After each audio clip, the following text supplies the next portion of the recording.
ድንቅ ጸሎት ከወንበዴ የተገኘ የማይመስል ለኛ ለወንበዴዎቹ የሚጠቅም ትልቅ ጸሎት ነው የጸለየው። አስበኝ፣ በመንግስት በመጣ ጊዜ አስበኝ። ስራዬን እንዳታስብብኝ፣ እኔን ግን አስበኝ። ኃጢአቴን እንዳታስታውሰው፣ እኔን ግን አስታውሰኝ። መንገደኛ እንኳን አብሮ ሲሄድ አብሮት የሄደውን ሰው ያስታውስ የለ ወይ? በመስቀል መንገድ ላይ አብሬ ሄድኩት፣ እኔን አደራ አስበኝ። ስራዬን እንዳታስበው፣ ስራዬ የሚጠቅም አይደለም፣ ገደል የሚከት ነው፣ የሚያስኮንን ነው፣ ለመንግስት የሚያበቃ አይደለም። እኔን ግን አስበኝ። ካጠገብህ አልነበርኩ? ለመነ ወንበዴ። በጣም ድንቅ ጸሎት። ክርስቶስ ከማንም ይምጣ በትትና የሚጸለይ ጸሎት ይሰማል አይሰማም? ይሰማል። አንተ ደግሞ አሁን በመንግስት አስበኝ ስትል አታፍርም? ምን ስትሰራ ከርመሃል አለም። ትሁት ልብ ያለው ሰው ሲለምነው ይሰማል እግዚአብሔር። በትህትና ሆነ። አሁን የወንበዴ ዛሬ ገነት ልግባ ቢል ኖሮ ምኑ ትዕቢተኛ ነው ያስብላል። እሱ ምንድነው ያለው? በትንሣኤ ዘጉባኤ ሁሉን ስታስነሳ እኔንም መቼስ አትተወኝም፣ እኔንም አብረህ ስታስነሳይ ያኔ አስታውሰኝ ነው ያለው። ዛሬ ከኔ ጋር ቤት ትሆናለህ አለው። እየሰማችሁ ነው? ዛሬ ከኔ ጋር ቤት ትሆናለህ፣ በገነት ትሆናለህ። ይህን ወንበዴ የተቀበለ አምላክ ይቀበለን። የሚገርማችሁ ወንበዴው ገድሉ ብዙ ነው። በጣም አስገራሚ ሰው ነው።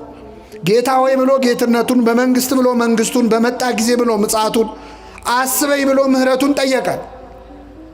ይህ ብቻ አይደለም። በግራ ያለው ጓደኛው አብሮት ሲሰርቅ ሲበድል የነበረ ሰው ክርስቶስን ተሳደበ። በቀረው ሰዓት ሰደበው። እስቲ እግዚአብሔር ያሳያችሁ።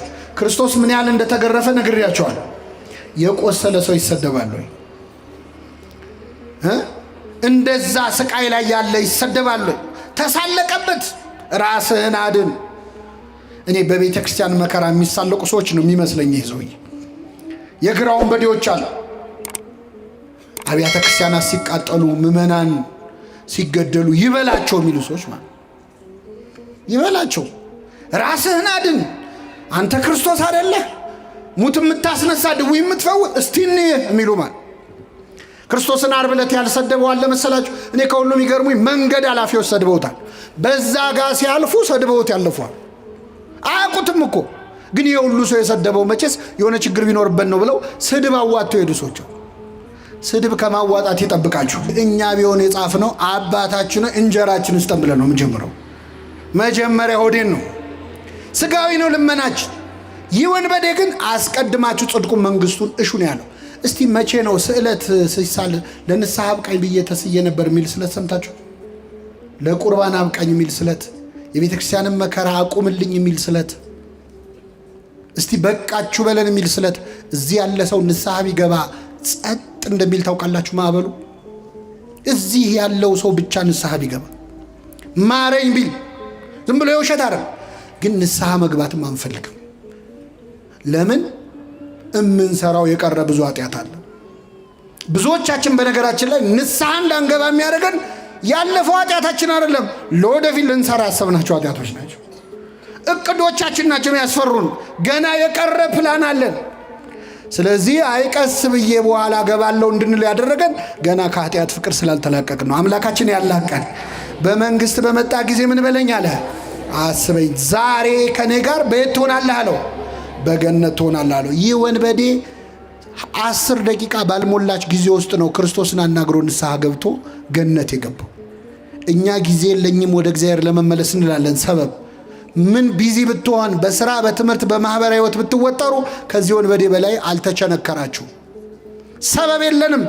ይህ ወንበዴ በደቂቃ ምህረት እንዳገኘ ተመለሱ እንጂ እግዚአብሔር ወደ ሁላችን ይመለሳል። ጌታችን እኮ ከሚስማር በላይ የወጉ ሐዘኖች አሉት። ዓርብ ዕለት ታውቃላችሁ። የእመቤታችን እንባ ራሱ ለቅሶ ነው። ስድቡ፣ ጥላቸው፣ ክህደቱ፣ ሐዋርያቱ ጥለውት ሄዳቸው እና የወንበዴ በግራ ያለው ሰደበው። የቀኝ ወንበዴ ግን ምን አለ? አንተ እንደዚህ አይነት ፍርድ ላይ ያለ እግዚአብሔርን አትፈራም? እኛስ ስላደረግነው የሚገባንን እንቀበላለን። ይህ ግን ምንም ክፋትን አላደረገም። ጓደኛውን መከረው። አንተ በእግዚአብሔር እጅ ተይዘ ልትሞት ደቂቃ ቀርቶ እግዚአብሔርን አትፈራውም ወይ አለ። የጥበብ መጀመሪያ ምን ይስበከው ከዚህ በላይ? የጥበብን መጀመሪያ ነገረው። እግዚአብሔርን ፍራ እንጂ አትፈራም ወይ ብሎ መከረው። አብረው ነው ኃጢአት የሰሩት። ይሄ ንስሐ ገብቶ በመንግስት አስበኝ ብሎ ገነት ገባ።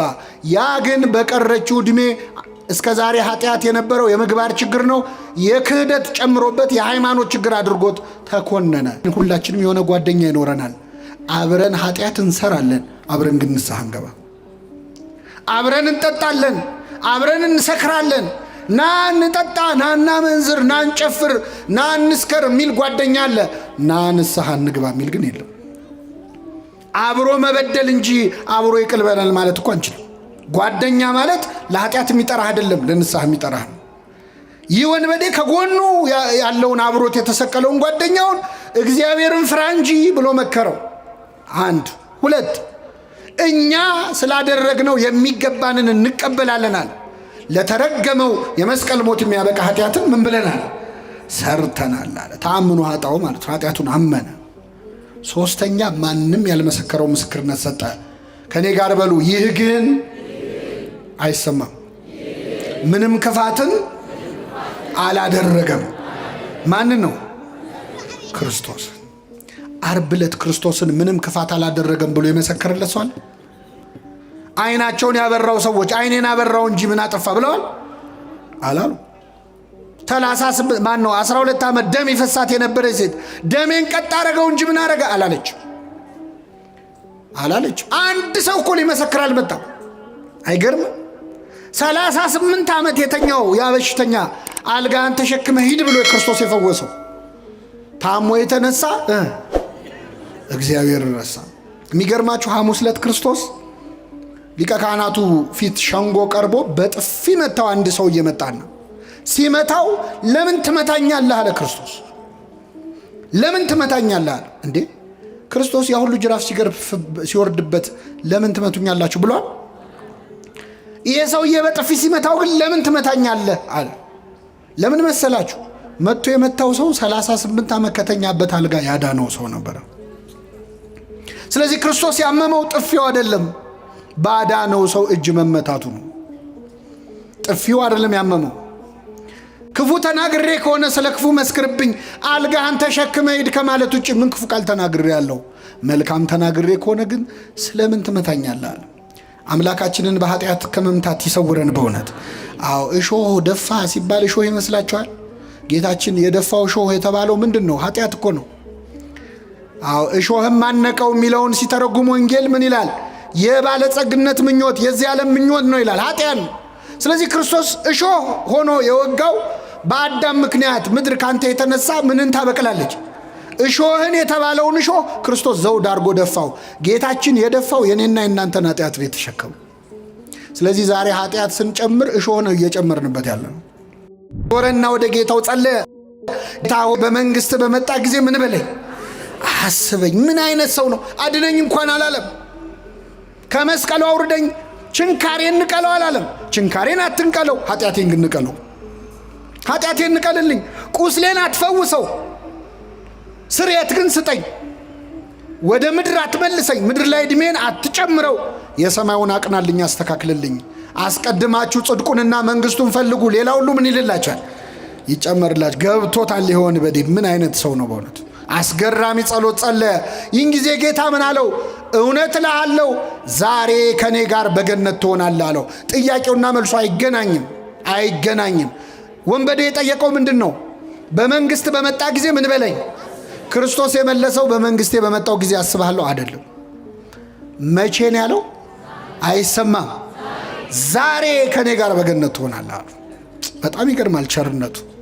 አንድን ወንበዴ ገነት አስገባው። አንድን ወንበዴ። ስንት እኮ ቅዱሳን ሲኦል ውስጥ ቁጭ ብለው ካሁን መጥቶ ከሲኦል ያወጣናል ብለው እየጠበቁት እኮ ነው 5000 ዓመት ሙሉ። አንዱን ወንበዴ አያስቀድሙ አስገባው። ጻድቃን ቁጭ ብለው ወንበዴውን አስቀደሙ። አቤት! አሁን ይሄ ታሪክ የተጻፈው ታምረ ማርያም ላይ ቢሆን ኖሮ ሰዎች ተረት ነው ይሉን ነበር። እንደው እናንተ አታፍሩም? እንደው በቃ እናንተ ተረት አያልቅ ብላችሁ ወንበዴ ገነት ገባ ትላላችሁ አታፍሩም ይሉን ነበር። ይህን ታሪክ ከገድል ከድርሳን ሰውሮ ወንጌል ላይ ያጻፈ አምላክ ስሙ የተመሰገነ ይሁን። ወንጌል ላይ ባይጻፍ ምን እንደሚሉን እናውቃል።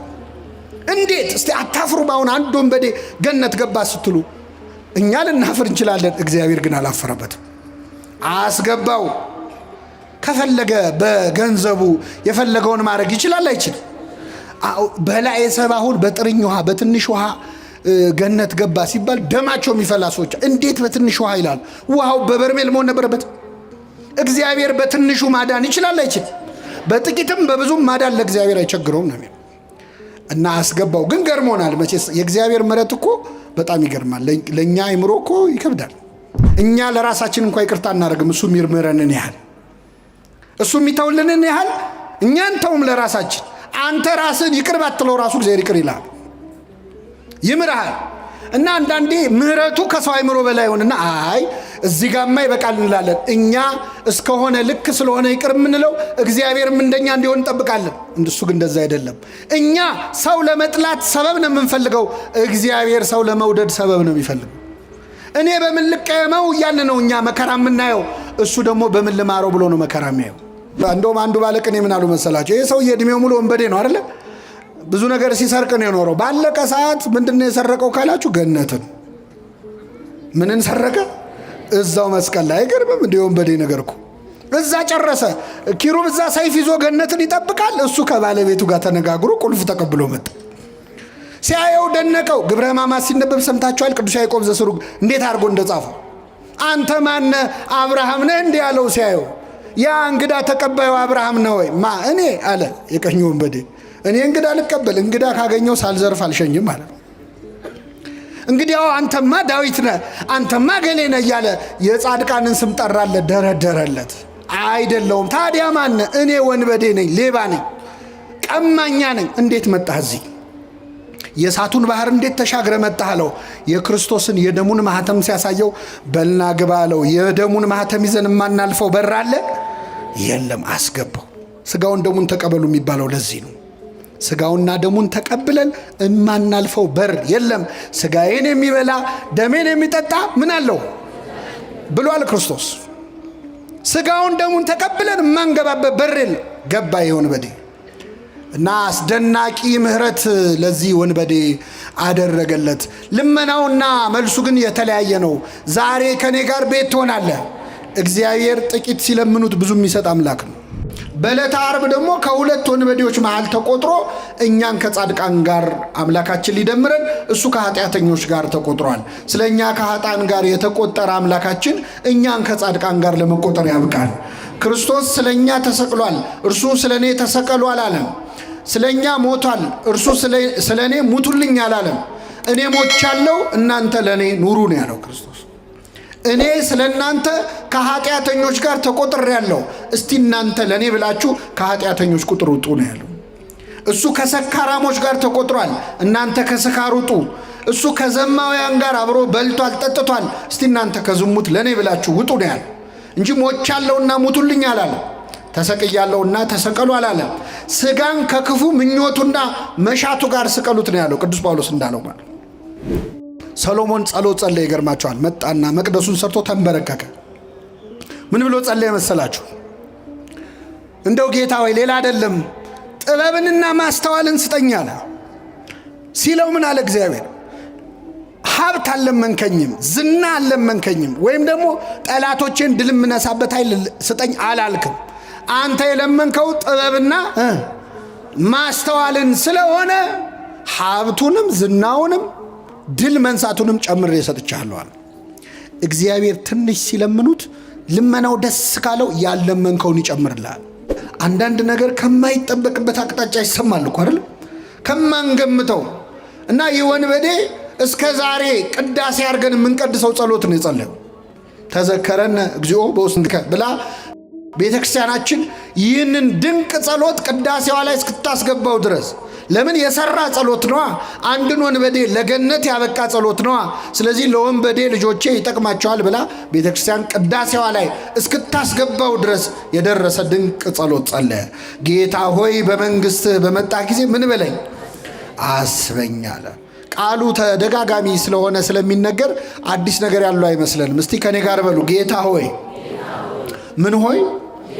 አዎ እንግዲህ ጌታ ሆይ ክርስቶስን የማይለው የለም። እንደውም ከመብዛቱ የተነሳ ጌታ ሆይ የሚለኝ መንግስቴን ምን አይለው እስኪል ድረስ ብዙዎች ጌታ ሆይ ብለውታል።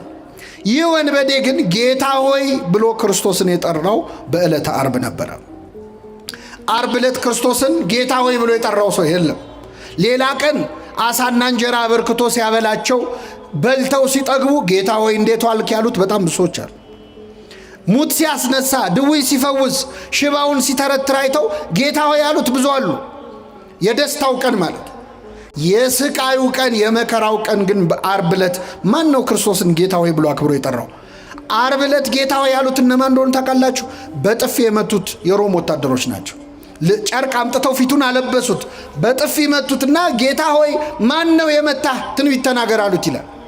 የመዋረድ ቀን ነበረ ዓርብ ዕለት። ባለቅኔው አልቦ ዘመድ ጊዜ ተዋርዶ ብለዋል። በመዋረድ ቀን ዘመድ የለም፣ ክርስቶስ ብቻውን ነበረ።